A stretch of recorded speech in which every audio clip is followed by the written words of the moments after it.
Forcément, quand des nouveaux processeurs sortent, on va avoir des nouvelles cartes mères. À chaque fois, ça suscite pas mal de questionnements.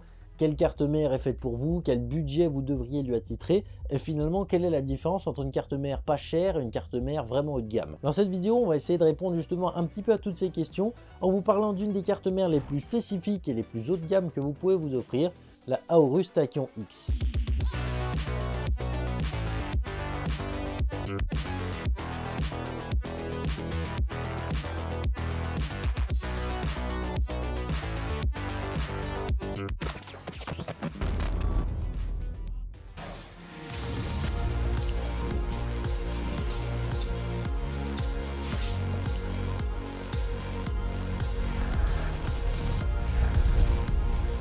Comme vous l'aurez compris avant l'intro, aujourd'hui on va essayer de répondre à la question: est-ce qu'une carte mère plus chère c'est forcément fait pour vous? Aujourd'hui on va attaquer par exemple le cas le plus particulier avec une carte mère qui est vraiment super spécifique. On retrouve ici la Aorus Tachyon X, une carte mère taillée pour l'overclocking extrême. Et là je te vois déjà venir, tu es déjà en train d'essayer de quitter la vidéo en te disant du coup vu que c'est pour de l'overclocking extrême ça me concerne absolument pas. Mais peut-être que tu te demandes au moins qu'est-ce qu'une carte mère haut de gamme c'est censé t'apporter. Et personnellement, moi j'ai la petite checklist pour voir si cette carte mère peut être vraiment considérée comme une carte mère haut de gamme. Donc peut-être que si tu restes jusqu'à la fin, tu auras toutes les informations pour savoir si une carte mère haut de gamme vaut vraiment le coup pour toi. L'un des points qui va faire que forcément on a affaire ici à un produit haut de gamme, c'est en partie le prix. Parce que forcément quand on parle de cette carte mère qui coûte pas loin de 800 €, si pour vous 800 € dans une carte mère, vous n'êtes pas censé être dans du haut de gamme, vous avez aucun problème d'argent dans votre vie. Parce que moi, personnellement, si je dois commencer à sortir 800 € dans ma carte mère, j'ose espérer qu'elle fait le café avec tout ça. Évidemment, au-delà du prix, cette carte mère, elle a quand même d'autres trucs qui prouvent que c'est une carte mère haut de gamme. Déjà, si on s'attarde un petit peu à l'esthétique de tout ça, franchement, c'est une carte mère qui a de la gueule. Le design est bien réussi. Et même si on n'a pas autant de fioritures que ce que certains fabricants pourraient vous offrir au même prix, avec par exemple des écrans LED, des écrans LCD dans tous les coins, et bah cette carte mère elle a quand même son petit lot justement de gadgets intégrés. Déjà par exemple vous avez des dissipateurs qui sont bien travaillés avec des logos Aorus qui sont bien présents et qui franchement soulignent parfaitement le design.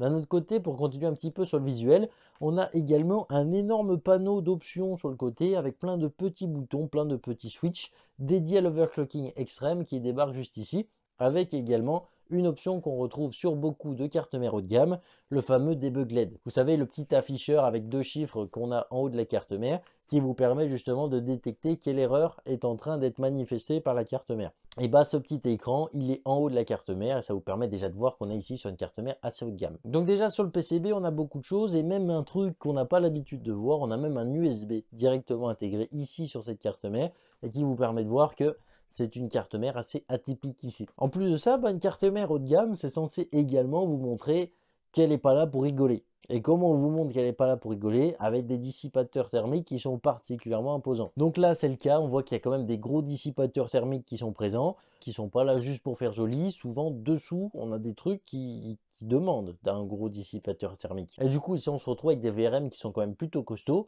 Qu'est-ce que c'est les VRM pour ceux qui viennent de débarquer? Les VRM, c'est les étages d'alimentation de ta carte mère. En gros, ils vont transformer le 12 volts qui arrive sur tes 2 x 8 pins en 1,2, 1,3 volts pour ton processeur. Ces petits VRM là, enfin petits là, ils sont tellement balèzes que je ne sais pas si c'est vraiment le bon mot. Bref, ces composants, ils ont comme mission justement de réaliser ce que je t'ai dit, donc de transformer cette tension et de la manière la plus stable possible. C'est-à-dire que la moindre fluctuation de tension, le processeur il n'aime pas parce que ça peut créer éventuellement des instabilités et c'est pas du tout ce qu'on cherche. Donc vraiment ça va se jouer même à 3 ou 4 chiffres derrière la virgule à tel point on veut être précis. Ouais, c'est quasiment comme le prix de l'essence quand tu es dégoûté alors que tu parles du troisième chiffre qui est en dessous des centimes. Évidemment vu le prix de la carte mère on se retrouve avec ce qui se fait de mieux à l'heure actuelle et là tu peux alimenter vraiment les plus gros processeurs que ton esprit est capable d'imaginer sans aucun souci. Évidemment, si tu as une utilisation assez classique de ton PC, avoir des VRM qui pourraient mettre en PLS ton compteur, et forcément, tu n'en as peut-être pas grand-chose à faire, quoi. Hein, tu te dis, c'est une information bonne à prendre, mais ça ne m'apporte pas grand-chose.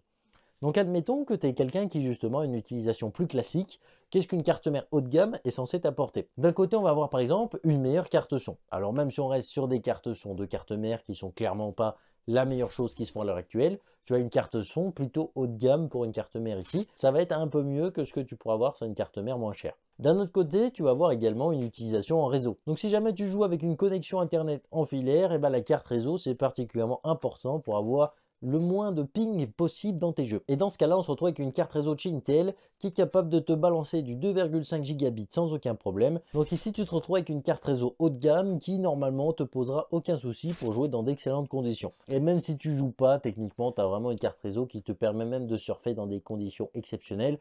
Donc on n'est pas là non plus pour chipoter. D'un autre côté, si tu n'es pas en filaire et que tu veux de la connexion sans fil, bah cette carte mère elle a également du Bluetooth et du Wi-Fi. Alors pour le Wi-Fi, on va malheureusement pas profiter du dernier Wi-Fi 7, mais on est déjà en Wi-Fi 6E, donc c'est plutôt pas mal. Pour ceux qui vont râler justement et qui vont dire que cette carte mère elle coûte quand même 800 balles et on n'a même pas le Wi-Fi 7 intégré, c'est l'un des plus gros défauts de la carte mère, comme le fait qu'il n'y ait pas de PCI Express 5.0 sur cette carte mère.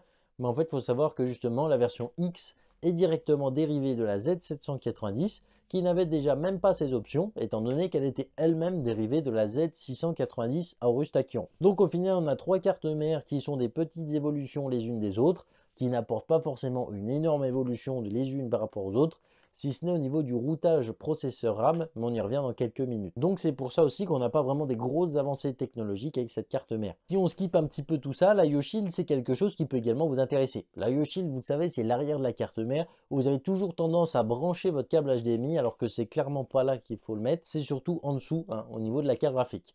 Cette IO Shield, même si elle est là pour vous déranger la plupart du temps avec ce fameux port HDMI, elle a quand même un gros avantage, c'est qu'elle a beaucoup de ports USB. Et pour ça, Aorus, c'est vos meilleurs amis parce que basiquement chez Aorus, c'est le fabricant qui vous donne le plus de ports USB sur vos YoShield.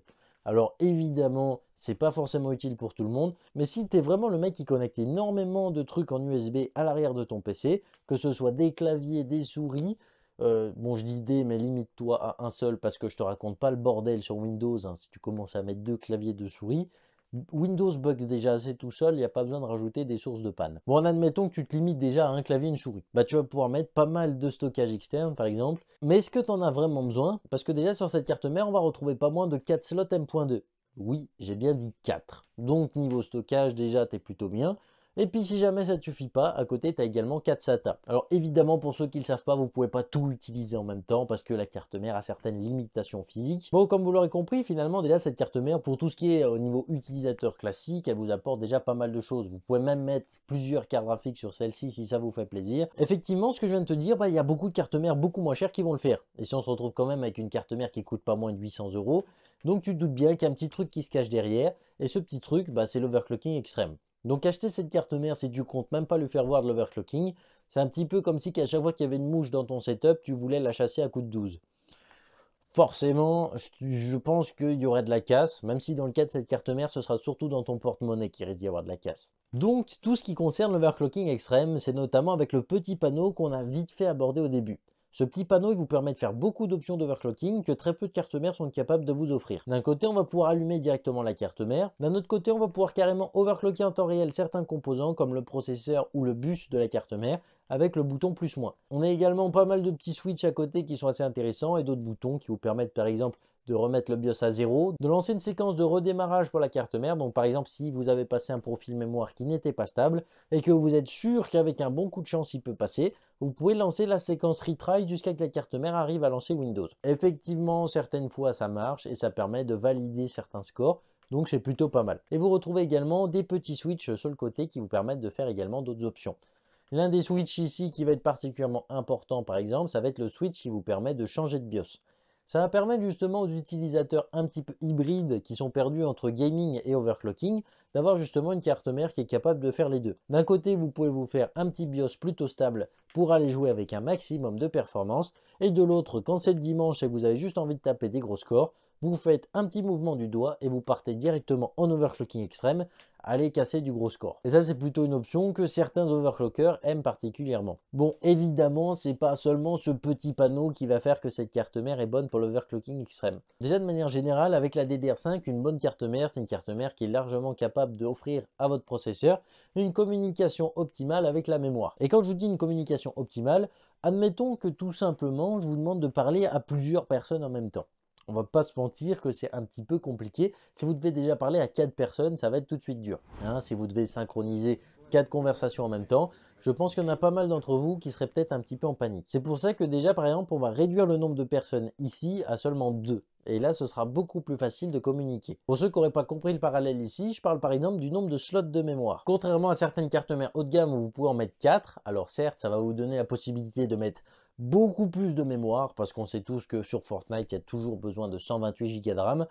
Bah ici, on préfère la rapidité à la quantité. Donc on va se limiter ici avec seulement 2 slots de RAM, et ça va permettre justement de certes avoir une moins grosse capacité de mémoire, mais de les cadencer à des fréquences bien plus rapides, et surtout de pouvoir les stabiliser à des fréquences beaucoup plus élevées que ce qu'on pourrait le faire avec 4 barrettes. Alors peut-être que pour la plupart des utilisateurs assez classiques, vous vous en foutez un petit peu et vous vous dites: tant que ça tourne à fréquence classique, je vois pas où il est le problème. Et bien ce que je vais vous dire là, c'est valable pour toutes les cartes mères, mais plus une carte mère est capable d'overclocker de la mémoire haute, et plus techniquement elle est future-proof. Parce que les kits de RAM actuels, bon si je prends la grosse moyenne, vous allez tous prendre des kits qui vont tourner autour de 6000 mégatransferts, vous n'avez pas trop à aller chercher des kits qui vont très loin. Tout simplement parce que les kits qui vont plus loin en fréquence, ils sont beaucoup plus chers, et pour la plupart, c'est pas forcément très stable même en XMP. Et là pour beaucoup d'entre vous, on dirait que la DDR5 elle a fini d'évoluer. Faut pas oublier qu'elle a que 2 ans et demi, et que forcément il y a un moment où la RAM elle est censée évoluer, et qu'au moment où elle va évoluer, si votre carte mère était capable de mettre un kit à 8000 de manière totalement stable, et ça veut dire que vous pourrez acheter un kit à 8000 mégatransferts, le mettre sur votre carte mère, et tout le monde est content. Parce que la carte mère arrivait très bien à le gérer, et là du coup c'est le vrai côté future-proof des cartes mères. C'est pour ça que dans une bonne review de carte mère, on est censé vous montrer de l'overclocking mémoire, tout simplement parce que de base, ce qui fait une bonne carte mère, c'est tout simplement aussi sa capacité à gérer de la mémoire plus haute fréquence. Et d'autant plus ici avec la DDR5, puisque chaque mégatransfert est une bonne avancée. Un jour, on va se retrouver avec des kits haut de gamme qui vont être cadencés à plus de 11 000 mégatransferts sans trop de soucis, et plus votre carte mère sera capable de lire haut, et plus vous pourrez vous permettre d'évoluer au moins sur la mémoire. Et justement, quand je dis 11 000 mégatransferts, c'est pas un chiffre placé au hasard, puisque la carte mère que je vous présente aujourd'hui a un record du monde au niveau de la mémoire. Enfin, je sais pas s'il est encore d'actualité, mais à un moment donné, elle a été capable justement de lancer un kit mémoire à plus de 11 000 mégatransferts. Alors, je sais pas si vous vous rendez compte, mais votre kit dans votre PC doit avoir à peu près 6 000. Donc c'est quasiment le double. Alors du coup, ce record, il est aussi là pour vous montrer que cette carte mère est bien optimisée, au moins sur ce point-là. Et puis pour insister un petit peu sur ça, j'ai décidé de vous le prouver. Déjà dans le BIOS, on va voir certaines options, notamment une qui est particulièrement intéressante et qui vous permet d'optimiser toutes les latences de la mémoire à la même fréquence. C'est-à-dire que sans rien faire, la carte mère va tout faire toute seule et ça va vous permettre d'optimiser la mémoire sans avoir à bouger le petit doigt. Enfin, vous le bougerez juste pour cliquer sur sauvegarder le BIOS et redémarrer. Là, elle va faire une petite optimisation d'elle-même qui est plutôt intéressante. Bien évidemment, ce serait dommage de se limiter à tout ça. Donc, on a testé aussi un petit profil à la main. Alors, quand je dis on, c'est Vertex qui l'a fait de A à Z. Et du coup, il m'a permis justement de vous montrer un petit profil comme ça. J'ai clairement pas les compétences encore pour vous sortir un profil en quelques clics. Et justement, il nous a fait un petit profil cadencé à 8000 mégatransferts par seconde, beaucoup plus agressif que ce que la carte mère est capable de faire à la base. Et là, pour observer un petit peu toutes les différences, je vous laisse regarder ces graphiques et on en reparle juste après.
Comme vous l'aurez compris avec ces graphiques, un overclocking à la main, ça a quand même quelques avantages, on gagne quand même un petit peu en performance, même si l'optimisation du BIOS, franchement, elle permet déjà de gagner beaucoup de performance sans prendre vraiment de risques.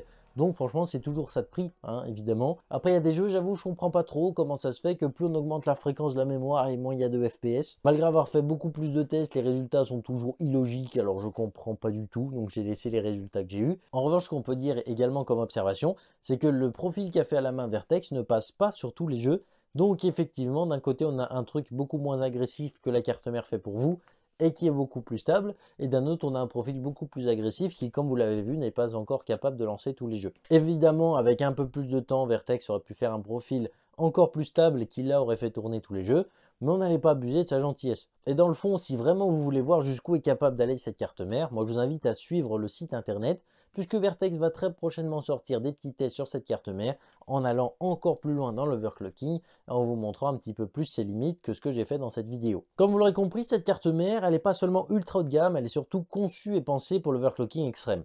Ça se voit particulièrement avec toutes les options qui sont intégrées dessus, donc par exemple tous les boutons que je vous ai cités précédemment. Ça va se voir également au niveau des trucs assez atypiques comme le 24 pins qui est totalement à l'horizontale sur la carte mère. Et il y a pas mal de choses assez atypiques comme ça, comme également les condensateurs ultra plats qu'on retrouve autour du processeur. D'habitude, on retrouve des petits condensateurs qui ont plutôt des formes de cylindres, hein, comme vous l'aurez certainement remarqué. Et là, on a des condensateurs qui sont totalement plats. Alors, est-ce que c'est le fruit du hasard ou est-ce que c'est un détail de conception? En fait, ces petits condensateurs ultra plats, ils permettent de faciliter l'isolation de la carte mère quand on la passe aux azotes liquides. Là, je te vois venir, tu es en train de te demander ce que c'est l'overclocking à l'azote liquide. Et bah si jamais tu veux découvrir cette pratique, je t'invite à aller voir la vidéo qui s'affiche juste là-haut, où je te plonge dans l'univers de l'overclocking extrême. On est allé sur une petite LAN d'overclocking justement, et justement je vais t'expliquer tout l'envers du décor et l'envers de cette pratique. Donc si jamais ça t'intéresse, n'hésite pas à aller la voir. En attendant, si cette vidéo t'a plu, n'hésite pas à mettre le petit pouce RGB, à t'abonner si ce n'est pas encore fait. C'était Azertest d'overclocking.com, à la prochaine.